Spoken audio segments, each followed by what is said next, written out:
Hi, I'm here today with one of the principal managers here at Rosser Dairy, Ben Holtman. Ben, I wanted to ask you a little bit about silage. We've got it in the backdrop here, and we're interested in how you approach that. What's central in your mind when you start to put silage up, and how do you use it once it's put up? Right. So thanks for having me here today. Hmm. The best thing to think about is you have to work backwards from the cows. The cows are key to what they do. Everything you do affects their milk production and their comfort. And so when we start with feed, we talk about consistency and good quality and like a timely manner. You want to make sure your bunks are full and stuff like that. So when we start silaging, we've moved to hay in a day. We cut and merge it and chop it within anywhere from 5 to 10 hours.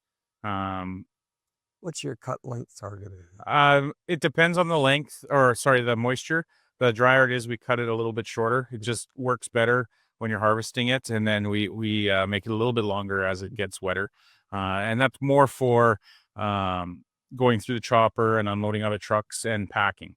Um, as you can see on our pile, we try to do a really good job of keeping the spoilage down and keeping the air out.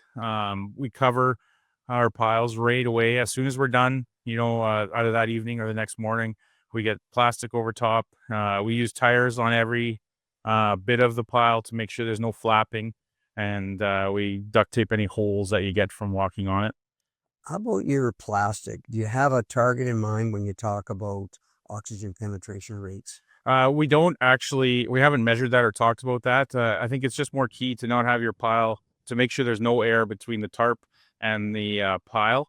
So, like I said, as fast as you can cover it, um, that's the key to our success on our farm.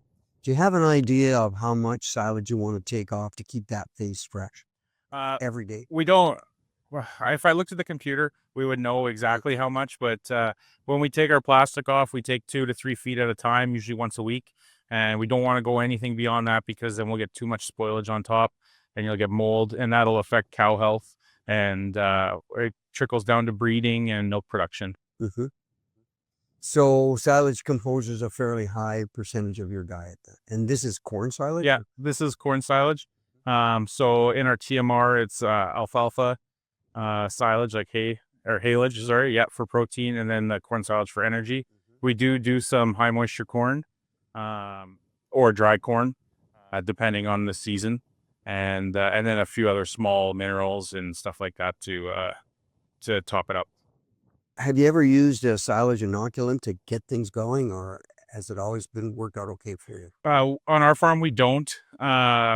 We found that it would be such a huge cost for the amount of tons we put up, that we've stayed away from that. We truly believe that it's better to run an extra tractor on your pile when you're putting it up to make sure it's packed down and covered quickly after, versus adding those things into it. Um, it's just more cost effective for us. Mhm. So in summary, get your cut length right, get it covered right away, do a really good job on packing, Yep, and then you're ready to feed after that. that's correct. Great. Well, thanks very much for all the information. Yeah, thank you. And hope you have a real appreciation of the fact that this is a great farm and does a great job on silage. Thanks a lot. Thank you.